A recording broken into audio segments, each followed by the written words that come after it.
Hello मेरे दोस्तों, SBI PO का नोटिफिकेशन तो आ चुका है, लेकिन वो आया है बहुत सारे बड़े बड़े बदलाव के साथ। बड़े बड़े बदलाव क्यों कह रहे हैं? क्योंकि इसकी वजह से आपके स्ट्रैटेजी पे प्रभाव पड़ेगा। There will be an impact on your strategy and the way that you learn and read things. तो अब क्या चीजें हैं जिन पर हमें खास ध्यान देना है? उससे पहले ये देख लेते हैं क्या क्या चीजें हैं जिसमें हमें बदलाव देखने को मिला है। तो मेजरली 4 चीजें हैं जो हमें देख रहे हैं। पहला है एलिजिबिलिटी, दूसरा है प्रीलिम्स, तीसरा है मेंस में बदलाव और चौथा है डिस्क्रिप्टिव राइटिंग में। अगर हम ओवरऑल इन सभी की बात करें तो एलिजिबिलिटी में आपको देखने को मिलेगा क्या, जनरली क्या होता था, जनरली ये चीज होती थी कि जब कभी भी एग्जामिनेशन आता था ना, उसी के अराउंड कोई डेट देते थे कि यहां तक आपका एग्जाम क्वालिफाइड होना चाहिए। जैसे 31 दिसंबर तक आपका एग्जाम क्वालिफाई होना चाहिए तो आप इस पोजीशन के लिए अपीयर कर सकते हो। लेकिन यहां एलिजिबिलिटी में एक बहुत बड़ा बदलाव देखने को यह मिला है कि हम 31 अप्रैल 2025 तक अगर आपको लगता है कि इस दिन तक आपका रिजल्ट आ जाएगा, इस बिफोर रादर लिखो, है ना, बिफोर, अगर इस दिन से पहले पहले आपका रिजल्ट आ जाएगा, आप 3rd ईयर अपीयरिंग हो और आप एग्जाम देने जा रहे हो, क्या मैं अपीयर कर सकता हूं या नहीं कर सकता हूं इस एग्जामिनेशन में? अगेन द थिंग, बिफोर 31 अप्रैल अगर आपका रिजल्ट आ जाता है तो आप अपीयर कर सकते हैं, अदरवाइज नहीं। ठीक है। प्रीलिम्स में काफी ज्यादा चेंजेस देखने को मिले हैं। पहले जो 30, 35, 35 इंग्लिश, रीजनिंग और क्वांट्स होता था, अब 40 इंग्लिश हो गया है, 30 क्वांट्स हो गया है और 30 रीजनिंग हो गया है। तो यहां पर थोड़ा सा बदलाव हमें देखने को मिला है। सेक्शनल कट ऑफ प्रीलिम्स में नहीं है, ऐसा कुछ चेंज देखने को यहां पर सेक्शनल कट ऑफ से रिलेटेड नहीं है। नेगेटिव मार्किंग ऑल्दो तभी भी है। तीसरा जो बदलाव हमें देखने को मिल रहा है मेन सेक्शन में, मेन सेक्शन में काफी बड़ी चेंज आया है। अभी इसके बारे में हम आगे डिस्कशन करेंगे, टू बी कंटिन्यूड। और इसके अलावा ये तो डिस्कशन है ही, मार्क्स और क्वेश्चंस के अकॉर्डिंग डिस्कशन है, प्लस यहां पर अभी तक कोई सेक्शनल कट ऑफ नहीं होती थी, लेकिन मेंस में अब आपके सेक्शनल कट ऑफ भी होगी इस साल से। मतलब इस साल तो होगी, नेक्स्ट ईयर का नेक्स्ट ईयर देखेंगे नोटिफिकेशन, है ना। डिस्क्रिप्टिव राइटिंग मेजरली चेंज हो गया है। पहले डिस्क्रिप्टिव राइटिंग में एसे और लेटर आता था, अब ये दोनों ही नहीं आएंगे। क्यों? क्योंकि अब देखो, बात ये है कि डिस्क्रिप्टिव राइटिंग में जो एसे और लेटर देखा जा रहा था, ये आपकी थ्योरी और नॉलेज को टेस्ट कर रहा था। वो प्रैक्टिकली देखा जाए तो बैंक में कहीं यूज हो नहीं रही है। बट बैंक में आपको ईमेल्स टाइप करने होते हैं, कस्टमर को भेजने होते हैं, कस्टमर आपको भेजता है तो आपको रिवर्ट करना होता है। कोई सिचुएशन है वो आपको दे दी है, अब किस तरह से आप उस पर रिएक्ट करेंगे, केस स्टडी दे दिया है, सिचुएशन एनालिसिस करना है, प्रेसी राइटिंग करना है, बड़ी सी सिचुएशन दी है, उसको छोटे कम शब्दों में कैसे लिखोगे, 1/3 हिस्से में कैसे लिखोगे, 100 शब्द हैं तो उसको 33 वर्ड्स में, 35 वर्ड्स में कैसे कंप्लीट करोगे, ये आइडिया आपका डिस्क्रिप्टिव राइटिंग का। सो बेसिकली डिस्क्रिप्टिव राइटिंग अब पूरी की पूरी तरह से आपके कम्युनिकेशन के ऊपर बेस्ड हो गया and you very well know communication is the idea that we actually cater to in the banking industry, right? Bank में आप बैठ के सिर्फ बैठे नहीं हो, बैंक में बैठ के आप कस्टमर डीलिंग कर रहे हो, तो वो कम्युनिकेशन आपको आनी चाहिए। वही सब चीजें यहाँ पर डिस्कस कराएंगे आपको। अभी जो चेंजेस हमें देखने को मिले हैं एलिजिबिलिटी के क्राइटेरिया के अकॉर्डिंग, वो हमने आपको बता दिया था। इन एंड अराउंड डेट रहा करती थी, है ना, in and around the notification date, ये हमें देखने को मिलता था। बट जो हमारी रिवाइज डेट है वो ये कहती है कि रिजल्ट जब आना है आपका, है ना, तो रिजल्ट आपका 30 अप्रैल 2025 से पहले अगर आ जाता है तो फिर आप इस एग्जाम के लिए एलिजिबल है। You can definitely go in with it. आप इस एग्जाम को के लिए अपीयर कर सकते हो, फॉर्म फिल कर सकते हो, ठीक है, अगर आप परसुइंग हो अभी, और अगर 30 अप्रैल से पहले आ जाता है एग्जाम तो।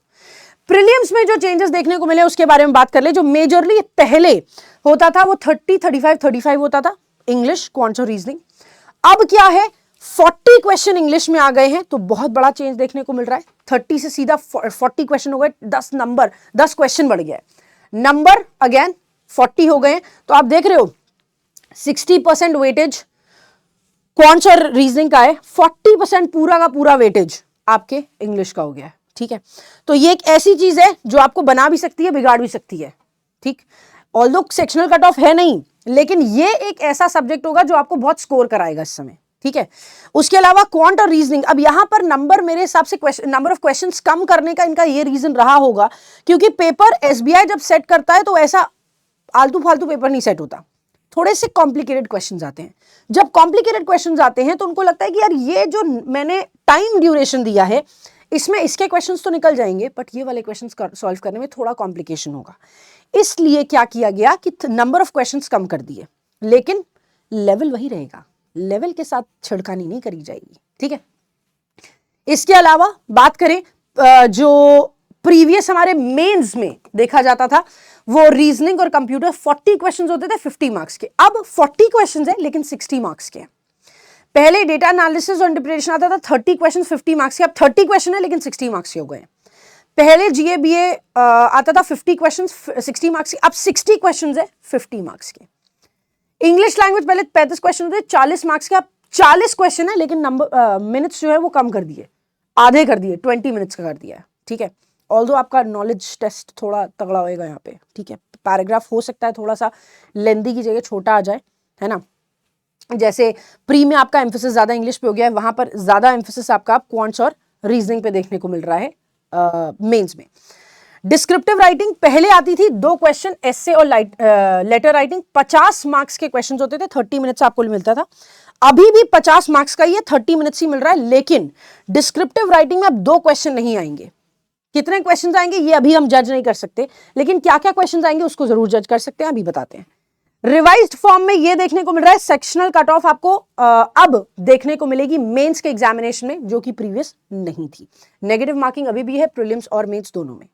डिस्क्रिप्टिव राइटिंग तीसरा बदलाव, तीसरा क्या चौथा बदलाव जो हमें देखने को मिला है, पहला एलिजिबिलिटी में, दूसरा प्रीलिम्स, तीसरा मेंस और चौथा डिस्क्रिप्टिव राइटिंग में। स्ट्रेट अवे कह रहे हैं डिस्क्रिप्टिव राइटिंग 2 क्वेश्चंस होते थे पहले, अब हो सकता है आपको 3 क्वेश्चंस आ जाएं, हो सकता है आपको सभी का ऑप्शन दिया उसमें से किसी 2 के ऊपर लिखना हो। अब एसे राइटिंग में क्या होता था, बहुत सारा दिमाग लगाना पड़ता था, राइट।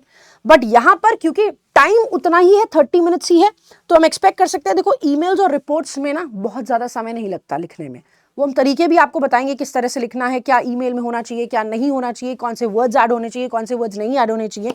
ये स्पेसिफिक ट्रेनिंग जो होती है ना ईमेल्स, रिपोर्ट्स और सिचुएशन एनालिसिस की, ये एमएनसीज में कराई जाती है। तो I will make you do that, don't worry about it, because अपन इधर है तो तुमको काई को डर है ना। एनीवे, सो प्रेसी राइटिंग, कुछ लोग जिन्होंने आरबीआई के लिए प्रिपरेशन करी होगी उनको पता होगा। प्रेसी राइटिंग बेसिकली अगर आपको 100 शब्द दिए तो उनका 1/3 लिखना है, 200 शब्द दिए तो उसका भी 1/3 लिखना है, तो 1/3 मिलाकर आपको कुछ इस तरह से एनालिसिस करना है कि आपका क्वेश्चन सही तरह से बन जाए, ठीक है। लेकिन डेटा इंपॉर्टेंट उसमें मेंशन होना चाहिए। तो प्रेसी राइटिंग हो सकता है आ जाए, इसके साथ साथ आपको ईमेल और रिपोर्ट दे दे, या हो सकता है सिचुएशन एनालिसिस और सिर्फ प्रेसी राइटिंग दे दे, हो सकता है सिचुएशन एनालिसिस के साथ रिपोर्ट और ईमेल दे दे, तो हो सकता है 2 क्वेश्चन आए, हो सकता है 3 क्वेश्चन आए, है ना। थोड़ा देखो कॉम्प्लिकेटेड वाले पार्ट सिचुएशन एनालिसिस और प्रेसी राइटिंग है।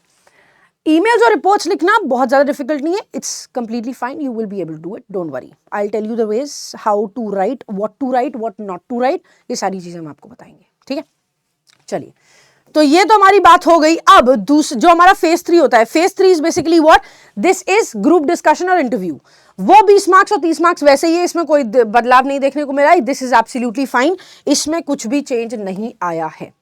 अब इन सब की प्रिपरेशन आप कहां से कर सकते हो, तो 1 ईयर का सब्सक्रिप्शन बैंक महापैक का, जिसमें 18 से ज्यादा एग्जामिनेशन आपको कवर करके देते हैं, 2799 में आपको मिल रहा है, और 2 ईयर का 3999 में। स्पेसिफिकली बैच की अगर बात करें तो स्पेसिफिक बैच जो आपके हैं, एसबीआई क्लर्क का क्रैश कोर्स लॉन्च हो चुका है, ये आपका 10 जनवरी से शुरू हो रहा है, तो you can avail this.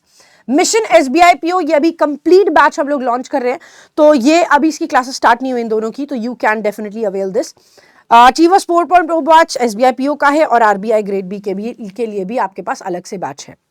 Apart from that, Mayank sir 12 घंटे की माँ मैराथन ले रहे हैं 5 जनवरी को, तो आप इसे जरूर ज्वाइन करिएगा, बहुत सारे क्वेश्चंस ये कराने वाले हैं, सो विदाउट अ डाउट आपको बहुत बेनिफिट करेगा। अगर आप 20 ईयर वाइज एसबीआई पीओ के प्रीलिम्स और मेंस के प्रीवियस ईयर सॉल्व पेपर्स देख रहे हो, दैट इज ऑल्सो अवेलेबल, चाहे पीओ के हो चाहे क्लर्क के। कॉम्बो सेट 6 किताबों का ये फाउंडेशन के लिए है, अगर आप बिल्कुल शुरुआत से तैयारी करने जा रहे हैं तो, ठीक है. So this is it guys. Thank you so much for joining me here. I hope you enjoyed the session. I hope आपको सारी कंप्लीट इन्फॉर्मेशन आपको इस वीडियो में प्रोवाइड करी गई है ताकि आप अपनी प्रिपरेशन को फुल फ्लेजेडली तैयार करें. अपना कट ऑफ डिसाइड करो. लास्ट 5 साल के ट्रेंड एनालिसिस देखो, वो वीडियो हमने कल ही अपलोड कराया तो आप उसको भी देख सकते हो. And you will definitely benefit a lot from this. ठीक है.